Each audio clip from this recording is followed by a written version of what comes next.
Hi welcome to Shiva studios. నేను మీ Shiva Chowdary. Johnny master విషయం మీ అందరికి తెలిసిందే. నేను అరెస్ట్ అవ్వడం జరిగింది. ఈరోజు కోర్టులో ప్రవేశపెడుతున్నట్టు కొన్ని న్యూస్లు అయితే రావడం జరుగుతుంది. ఈ జానీ మాస్టర్ ఈ కథ వెనుకల వైసీపీ పార్టీ అసలు ఉందా? ఎందుకంటే జనసేన పార్టీ అధినేత పవన్ కళ్యాణ్ గారిపైన చాలా ట్రోల్స్ వస్తున్నాయి. ఈ ట్రోల్స్ వెనుక వైసీపీ ఉంటుంది. అంటే ఈ కథ వెనుక కూడా వైసీపీ ఉందా లేదా అనే విషయాలపైన మాట్లాడడానికి మనతో పాటు అనలిస్ట్ రామ్ గారు ఉన్నారు. నమస్తే అన్న. నమస్తే. ఎలా ఉన్నారన్న? బాగున్నాను. అంటే మనం చూస్తున్నాము ఇప్పుడు ఒక వారం నుంచి Jani master topic. Jani master topic వేరు, జనసేన పార్టీ వేరు. అంటే జనసేనలో కొన్ని రోజులు వర్క్ చేసిండు. ఆయనకు సభ్యత్వం అందులో ఉంది కాబట్టి పవన్ కళ్యాణ్ గారికి సపోర్ట్ చేసినట్టు ప్రచారం చేయడం ఇవన్నీ మనం చూసినాం. ఈయన లైఫ్ ఇప్పుడు వేరు. ఇప్పుడు ఇది పర్సనల్ లైఫ్ ఇది. బట్ పవన్ కళ్యాణ్ గారిని ట్రోల్ చేయడం ఏంటి? ఇక్కడ బేసిక్గా ఇక్కడ జానీ మాస్టరా ఇంకొకళ్ళ అనేది సబ్జెక్ట్ పక్కన పెడితే ఫస్ట్ థింగ్ అసలు ఈ విషయం ఏంటి అనేది ఇంకా ఎవ్వడికి క్లారిటీ లేదు. అసలు జరిగిందా జరగలేదా ఏం జరిగింది? ఇక్కడ చూస్తే పోలీసులు చెప్పిన దాని ప్రకారం ఆ అమ్మాయి మైనర్, అంటే దాదాపు 5-6 సంవత్సరాల క్రితం, అంటే 15 years నుంచి ఉన్నప్పుడే ఆ అమ్మాయి మీద లైంగిక దాడి జరిగింది. అప్పటి నుంచి జరుగుతూనే ఉంది, ఇప్పటికీ కంటిన్యూ అవుతుందని చెప్పి వస్తున్న కథనం. ఇక్కడ మెయిన్గా ఆలోచించాల్సింది ఏంటంటే 2015 నుంచి జరుగుతుంటే ఇప్పుడు ఎందుకు బయటకు వచ్చింది అనేది అందరికి ఉన్న ఒక క్వశ్చన్. ఫస్ట్ థింగ్ అప్పుడే చెప్పొచ్చు కదా, అప్పుడు ఎందుకు చెప్పలేదు అనేది కొంతమంది వర్షన్ అయితే, కొంతమంది ఏమంటున్నారు ఇప్పుడు ఆ అమ్మాయి చెప్పే మెయిన్ రీజన్ ఏంటి, నన్ను ఎక్కడా పని చేసుకొనివ్వట్లేదు, నాకు వచ్చే పని రానివ్వట్లేదు, నా పనిని అడ్డుకుంటున్నారు, నాకు ఎక్కడ పని దొరకకుండా చేస్తున్నారు, కాబట్టి నేను ఇప్పుడు బయటికి రావాల్సి వస్తుంది అన్నారు. అంటే ఇక్కడ ఇంకో క్వశ్చన్ నాకు ఏమనిపిస్తుంది అంటే, నీకు పని దొరకనిస్తే ఓకేనా?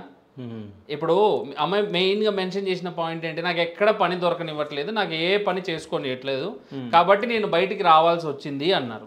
సరే, నీకు పని దొరికింది, నీకు పని చేసుకొని ఇస్తున్నారు, మంచి మంచి ప్రాజెక్టులు ఇప్పిస్తున్నారు, ప్రాజెక్టులు ఇప్పించుంటే బయటికి రాకపోయేదానివా, ఇది అలాగే కంటిన్యూ చేసేదానివా అనేది ఒక పాయింట్. మనం అంటే ఇక్కడ మీరు ఈ పాయింట్ మాట్లాడారు కాబట్టి నేను కూడా ఒకటి అడగాలనుకుంటున్నాను.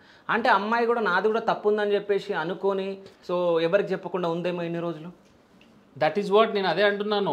ఒకవేళ ఆమె డెఫినెట్ ఇప్పుడు ఒక తప్పు అనేది ఒకటి వల్ల జరగదు. అవును, ఎక్కడైనా సరే. ఇప్పుడు 6 years నుంచి నడుస్తుందంటే ఆమెకి ఇష్టం లేకుండా జరుగుతుంది అని అనుకోవడానికి ఛాన్స్ లేదు. సరే, అతను బలవంతం చేశాడా ఇంకోటి అనేది అది వాళ్ళిద్దరి మధ్య జరిగిన విషయం. కానీ ఇన్ని సంవత్సరాల నుంచి ఎందుకు రాలేదు అనేది ఒక పాయింట్. ఇక్కడ మెయిన్గా ఇదే అవకాశాన్ని సదవకాశంగా తీసుకొని వైఎస్ఆర్ కాంగ్రెస్ పార్టీ వాళ్ళు పవన్ కళ్యాణ్ని ట్రోల్ చేయడం ఎక్కువైపోయింది. ఇక్కడ మనం ఆలోచించాల్సింది ఏంటంటే, జానీ మాస్టర్ అనేవాడు కేవలం జనసేనలో ఒక కార్యకర్త. అతనికి ఎలాంటి పదవి కూడా లేదు, ఇప్పుడు ప్రభుత్వంలో కూడా ఎలాంటి భాగస్వామ్యం లేదు.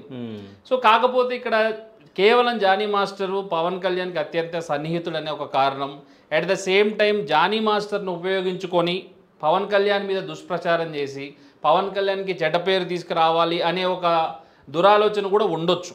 సరే, అది నిజమా అబద్ధం అనేది రాబోయే రోజుల్లో ఎంక్వైరీలో తేలుతుంది. దాన్ని మనం ఇప్పుడు ఏం చెప్పలేము. కాకపోతే ఇక్కడ ఏంటంటే, ఇక్కడ మనం పాయింట్అవుట్ చేయాల్సిన విషయం ఏంటంటే, సరే జానీ మాస్టర్ ఏదో చేశాడు, నిజంగానే చేశాడు అనుకోండి, దాని ప్రకారం అతనికి చట్టపరంగా ఏం శిక్ష పడాలనేది పడుతుంది, దట్ ఈస్ ఫైన్. కాకపోతే ఇక్కడ కేవలం జానీ మాస్టర్ చేశాడు కాబట్టి, జానీ మాస్టర్ పవన్ కళ్యాణ్కి సన్నిహితుడు కాబట్టి, పవన్ కళ్యాణ్తో ఉండే వాళ్ళందరూ ఇట్లనే చేస్తారు, పవన్ కళ్యాణ్ అలాంటి వాడే కాబట్టి అతని పక్కన ఉన్న వాళ్ళు కూడా అలాగే ఉంటారు అనుకోవడం చాలా తప్పు.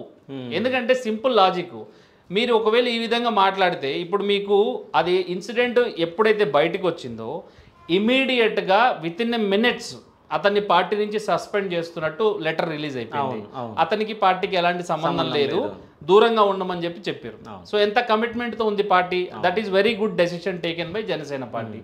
ఎండ్ ఆఫ్ ద డే ఒకవేళ ఇలాంటి విషయాలు కనుక ఏదన్నా జరిగితే పార్టీ అధినేతగా ఆపాదిస్తే, అట్లా చూస్తే గత 5 సంవత్సరాల్లో మనం వైఎస్ఆర్సీపీలో ఎన్ని జరిగినాయి. ఎంపీ గోరంట్ల మాధవ్ కావచ్చు, ఆ మినిస్టర్ అంబటి రాంబాబు కావచ్చు, అవంతి శ్రీనివాస్ కావచ్చు, ఇంకొకరు కావచ్చు. ఇట్లా చూస్తే కోకొల్లలు ఎమ్మెల్సీ అనంతబాబు అయితే డైరెక్ట్ ఒక మర్డరే చేసి ఇంటికి డోర్ డెలివరీ చేసినటువంటి సందర్భం. అయినా కూడా జగన్మోహన్ రెడ్డి ప్రభుత్వంలో ఉన్నటువంటి ప్రభుత్వ పెద్దలే ఎమ్మెల్యేలు, మినిస్టర్స్, ఎంపీ స్థాయిలో ఉన్నటువంటి వ్యక్తులే అంత పచ్చిగా కాల్ రికార్డింగ్స్, వీడియోస్ ఇవన్నీ బయటకు వచ్చిన సాక్ష్యాధారాలతోటి అయినా వాళ్ళ మీద కనీసం ఎటువంటి చర్య తీసుకున్నటువంటి పార్టీ ఈరోజు పవన్ కళ్యాణ్ని ఈ విధంగా హేళన చేయడం కావచ్చు, ట్రోల్ చేయడం కావచ్చు, వాళ్ళకి ఎలాంటి నైతిక హక్కు లేదు ఏ యాంగిల్లో చూసినా కూడా. ఎందుకంటే కనీసం ఎక్కడ కూడా వాళ్ళు దీన్ని ఎందుకంటే దాదాపు ప్రభుత్వం వచ్చి 3 నెలలు అయిపోయింది. వాళ్ళని ఏదో విధంగా మనము ప్రజల్లో నెగిటివ్ చేయాలి, ఏదో విధంగా మనం ప్రజల్లో వీళ్ళకి ఆదరణ తగ్గించాలనే ఉద్దేశంతో ఇక్కడ జానీ మాస్టర్ని ఒక పావుగా వాడుకునే ఛాన్స్ ఉంది. సరే, అది వాడుకున్నారా వాడుకోలేదనేది రానున్న రోజుల్లో తెలుస్తుంది. కాకపోతే జానీ మాస్టర్ ఇలా చేయడం వల్ల దీనికి పవన్ కళ్యాణ్కి లింకు పెట్టి పవన్ కళ్యాణ్ని ఏదో ఇబ్బంది పెట్టాలనే ప్రయత్నం మాత్రం మంచిది కాదు. ఒకవేళ మనం కనుక గత 5 సంవత్సరాల్లో ఇన్ని జరిగినాయి కదా, డైరెక్ట్ ఒక మర్డర్ జరిగింది, ఒక ఎంపీ వీడియో కాల్ మాట్లాడాడు, న్యూడ్ వీడియో కాల్స్, ఇవన్నిటి మీద మనం ఏదైనా యాక్షన్ తీసుకొని ఉంటే ఈరోజు మనం ప్రశ్నించవచ్చు పవన్ కళ్యాణ్ని. కానీ కనీసము ఎంపీ ఎమ్మెల్యే స్థాయి కంటే జానీ మాస్టర్ ఏం పెద్ద స్థాయి కాదు కదా. అంత పెద్ద మనుషులే అంతంత పెద్ద తప్పులు చేసి పబ్లిక్గా దొరికి విత్ ప్రూఫ్స్, ఆడియో రికార్డింగ్స్ అన్నీ దొరికినా కూడా కనీసం వాళ్ళ మీద ఎలాంటి సస్పెన్షన్ లేదు, హెచ్చరికలు లేవు, ఏమీ చేయలేదు. అంటే నిమ్మకు నీరెత్తినట్టుగా ఉంది పార్టీ. అలాంటి పార్టీ ఈరోజు ఇది ఒక విషయం జరిగిందని తెలిసి వెంటనే పార్టీ నుంచి సస్పెండ్ చేసినా కూడా పవన్ కళ్యాణ్ మీద వీళ్ళు ఇంత దుష్ప్రచారం చేయడం అనేది చాలా దారుణమైన విషయం. దీన్ని ఎవడైనా ఖండించాల్సిందే. కాకపోతే ఇక్కడ ఏంటంటే ఎవరు చేసినా కూడా తప్పే. అది ఇప్పుడు ప్రస్తుతము కోర్టులో ఉన్న అంశం కాబట్టి దాని రానున్న రోజుల్లో ఏం జరుగుతుందనేది చూసి దాన్ని బట్టి డెఫినెట్గా చర్యలు తీసుకోవాల్సింది. ఎవరు చేసినా తప్పే. కాకపోతే ఒక పార్టీ కార్యకర్త చేసిన దానికి ఒక అధినేతకు లింక్ చేస్తూ అధినేతను బ్యాడ్ చేయాలనే విషయం మాత్రం చాలా తప్పు అనేది నా ఉద్దేశం. అంటే ఈ కథ వెనుకలో వైసీపీ పార్టీ ఉండొచ్చా? అంటే ట్రోల్సే కాదు, అంటే ఈ జానీ మాస్టర్ ఈ కథ మొత్తంలో సో వైసీపీ హస్తం ఏమైనా ఉండొచ్చా? ఉండొచ్చా అంటే డెఫినెట్గా ఉండే స్కోప్ కూడా ఉంటుంది. ఉందా లేదా అనేది పక్కన పెడితే సో ఇప్పుడు ఎలా ఉంటుందంటే జానీ మాస్టర్ మొన్నటి వరకు చాలా యాక్టివ్గా పనిచేసిండు జనసేనలో. జనసేనకు ఒక ఆల్బమ్ చేశాడు. ఆ పాట కూడా చాలా వెళ్ళిపోయింది, జనాల్లోకి బాగా ప్రచారం కోసం వాడుకున్నారు. ఆయనే వచ్చి వీడియో సాంగ్ చేయడం జరిగింది. సో జనసేన పార్టీకి అన్ని విధాలుగా అండగా ఉన్నాడు. ప్రతి రాజకీయ సభలో పాల్గొన్నాడు, ప్రతి రోడ్ షోలో ఉన్నాడు, పవన్ కళ్యాణ్ పక్కనే ఉన్నాడు. కాబట్టి అతను ఏంటంటే ప్రజలకు బాగా దగ్గరయ్యాడు. కొన్ని సభల్లో పవన్ కళ్యాణ్ గారే డైరెక్ట్ జానీని పక్కన పెట్టుకొని జానీ గురించి పొగడము, జానీ గురించి జనాలకు చెప్పడము, ఇవన్నీ బాగా జరిగేసరికి ఏంటంటే జనాల్లోకి బాగా వెళ్ళాడు జానీ మాస్టర్ అనేవాడు. ఎందుకంటే మొన్నటిదాకా ఓన్లీ సినిమాలో ఉన్న వాళ్ళ వరకు తెలిసింది, సినీ ఆడియన్స్ వీళ్ళందరికీ తెలిసినవాడు. కాకపోతే ఇప్పుడు అందులో అతను ఒక బిగ్ షాట్, నేషనల్ అవార్డు విన్నరు, ఆల్మోస్ట్ ఇండియాలోనే one of the best choreographer కూడా. సో అంతటి ఇమేజ్ ఉన్న క్యాండిడేట్కి కనుక మనం ఏదన్నా చేస్తే ఇది పార్టీకి లింక్ అవుతే పార్టీకి కూడా చెడ్డ పేరు వస్తుంది.